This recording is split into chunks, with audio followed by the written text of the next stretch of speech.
Hey all my Crimsonites, and welcome to the Crimson Cure channel, where we embrace our femininity, increase our womanly values, and celebrate our brothers. So join me on our feminine journey to learn, heal, and grow.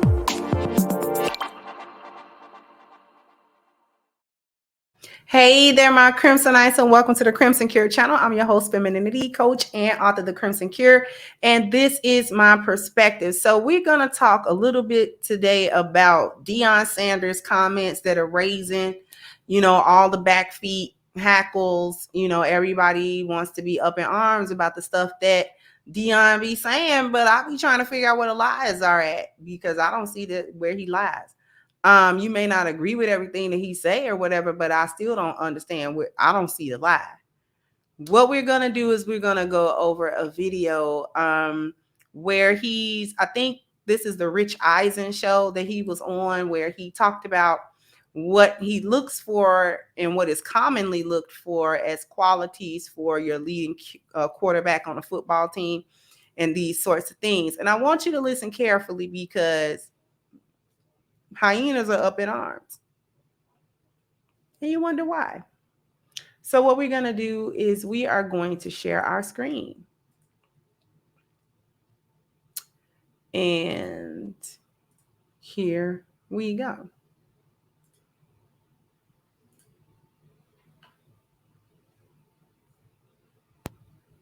Talking to them now that you're walking in the living rooms and you're seeing more and more and more. We have different attributes: smart, tough, fast, disciplined with character. Yep. We're looking at now quarterbacks are different. Yeah. We want mother, father, dual parent. Mm-hmm. We want that kid to be 3, 5 and up, because he's got to be smart. Mm-hmm. Not bad decisions off the field at all, Mm-hmm. because he has to be a leader of men. It's so many different attributes and what we look for when we see a quarterback. And you would love a coach's son.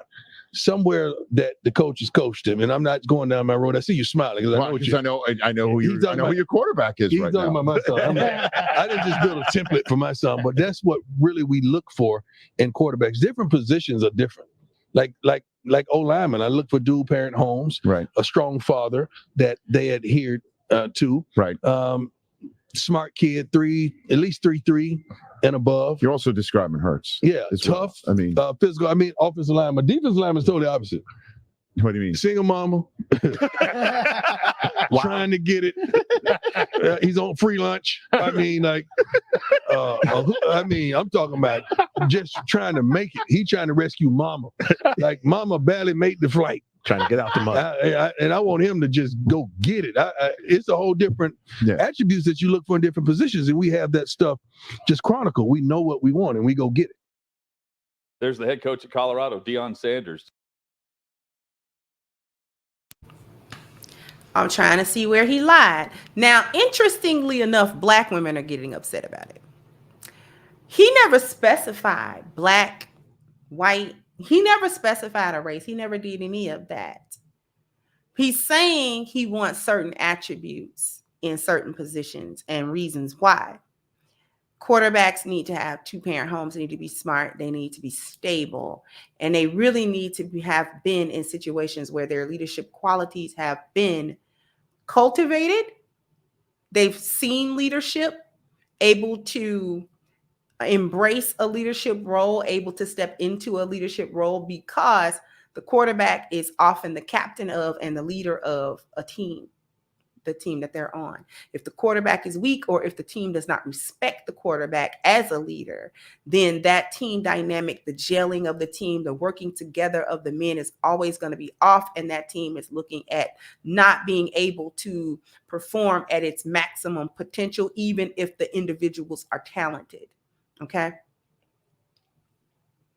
He said he looked for the same thing in offensive linemen. Okay. Got to be smart, got to be stable, got to be calm.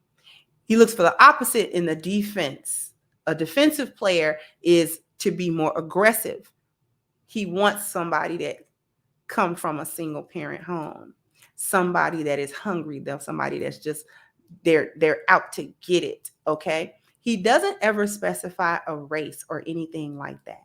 But what I want you to do is I want you to listen to how these two white men talk about it, because everybody knows we're talking about black women. Everybody. Whenever you talk about chronically single parent households, we know you're talking about Black women's households. And that's why Black women get upset when single mothers are talked about, because they know and everybody else knows we're talking about y'all. Listen to how, I'm not even going to go through the whole thing because it's like 8 minutes long, but I just want you to listen to how these men speak about this. Describing exactly what he's looking for positionally with the parental background and more, position by position. Chad, what Dion said as a head coach, he's the only one that can say it and not make headlines with this. Well, I don't know that he's the only one that could say it, but he's definitely one of probably a select few that could get away with it. If Mike Gundy said that, he's probably fired or at least suspended or having to issue an apology. Let's put it that way, right? Yeah. Just stating the obvious here. I have zero issue with what he said, first and foremost. No problem with it at all. I do think it's covered completely different if it's not Deion Sanders saying that. Everything he said, Hutton, is something that we've heard from college coaches before in private conversations. You're looking for different things, different family backgrounds based on position, right? I've had a college coach tell me, if you don't have 7 to 15 guys on your team, that you got to keep a thumb over them because you're worried about what they may be up to. Yeah, rough around the edges. Because they're wired that way, then you're probably not going to win a national championship. Now, when coaches get to the podium and talk about culture and family and student athletes and all those are things they're not going to say. I love the fact that Deion Sanders feels empowered and emboldened enough to say what he feels. So I'm never going to crush a guy for being honest. I think those comments are covered very differently if it's not Deion Sanders saying it, especially when you get into, I want a defensive lineman from a single parent home, right?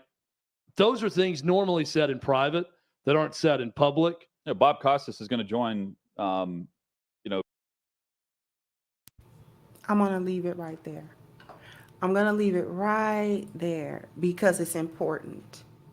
It's important. The men watching will understand exactly where this is going. The women, if you're not familiar with football or whatever, you may not, but I need you to listen anyway because this is important.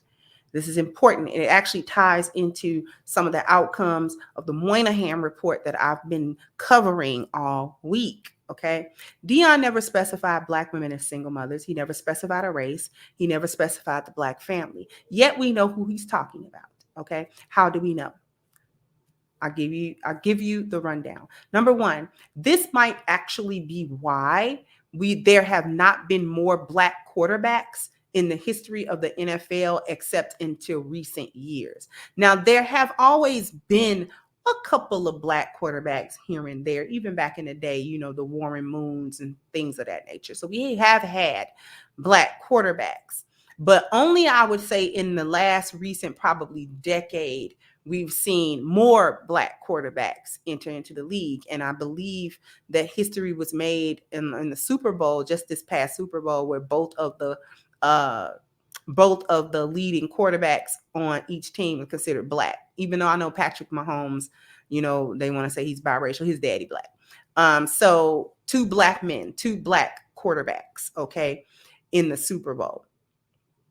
And then we've got the Russell Wilsons and, so forth and on. We can actually name a few Black quarterbacks in the league now who are not journeymen or, looked down upon, but we are top tier quarterbacks. Okay. And this is probably why we haven't seen them, because Black men typically come from a single parent home. And if he's not coming from a dual parent home, it is likely that he does not have leadership skills. It is likely that he does not have good control over his emotional state. It is likely that he does not make good decisions on or off the field because he is in a chaotic state because he's been raised by his mother. See, a lot of these Black quarterbacks are actually biracial.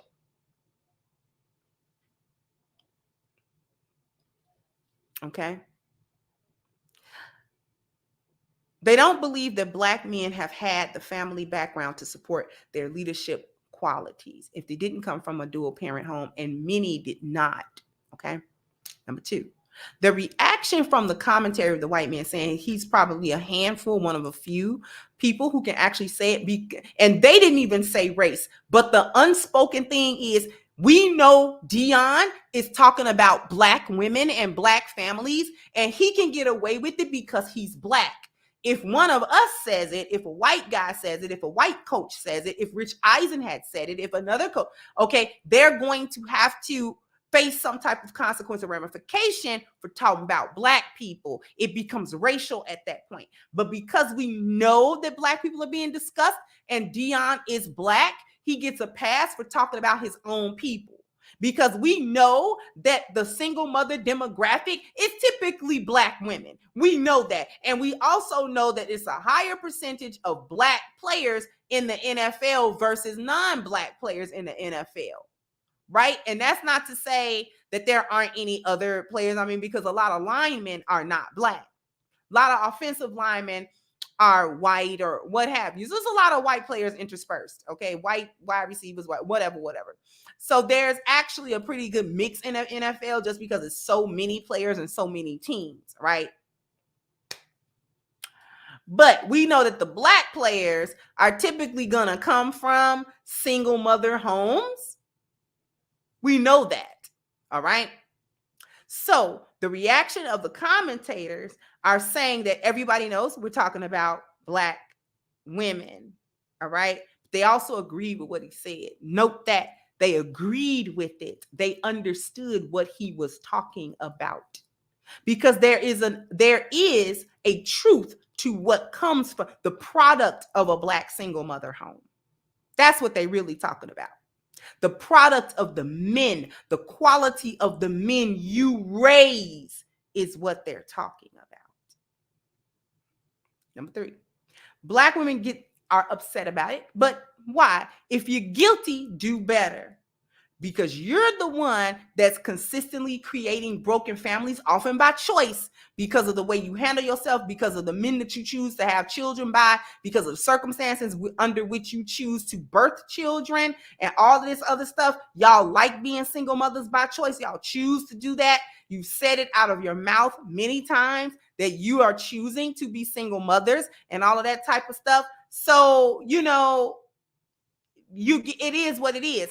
Don't start getting testy and getting sensitive when people talk about Black single mothers and the product of your home in terms of your children, specifically the Black male children, and how much they are deficient in their masculinity in certain places, or at least that is the perception of them, because you raise them in an effeminate manner. The men you call sassy are the same men that come out of your house.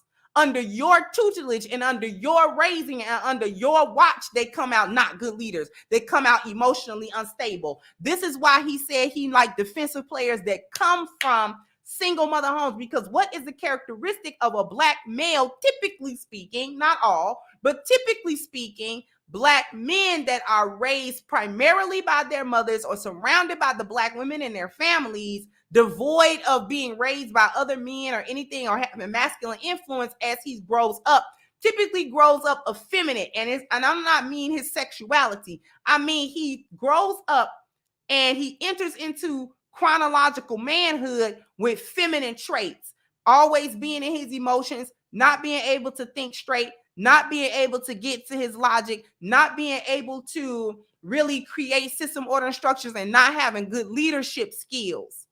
These are the men that they want to be defensive. Why? Because the defensive player is to be aggressive. We don't need him calm. We need him going after we need a DB going after a wide receiver. We need a defensive end trying to get to that quarterback. We need, you understand what I'm saying? We need a linebacker to fill that gap. The A gap, B gap. We need the linebackers in there getting on that. We need him on that running back when he come through that gap. We need him to crush that running back when he come through that gap. We need him to think twice about that gap, because the monsters that we have on defense Why? Because see, he's not only emotional, he has a sense of hunger and that survival mechanism that is in him. Not thriving, just in survival mode, just in scrap mode. It's like Deion said, he's trying to save mama. That guy that ain't used to nothing, that's not being never relied upon to make good decisions. So therefore he's not practiced in good decisions. This is the one that might actually get in legal trouble off the field. You understand what I'm saying? This is the one that the coaches have to keep talking to. Are you drunk? Okay, you cannot show up to the press conference like that. He's that guy. He's the guy that's getting fined because he can't keep his emotions in check and he hit somebody on the field too crazy. You understand what I mean? They want that guy because he's aggressive and he's not completely in rational control of his emotional state. He's in that survival mode due to how he is raised. So he's overly aggressive without a whole lot of things to pull him back. He's not calm. That says a lot. The fact that Black women even wanted to be upset. I heard something that Tamar Braxton was talking about. Girl, y'all need to really stop defending and upholding single mothers. Stop doing that, because the product that comes from you is not perceived as a good product because of the way in which you raise them. This goes back to the Moynihan report and the breaking of the Black family and it being matrifocal.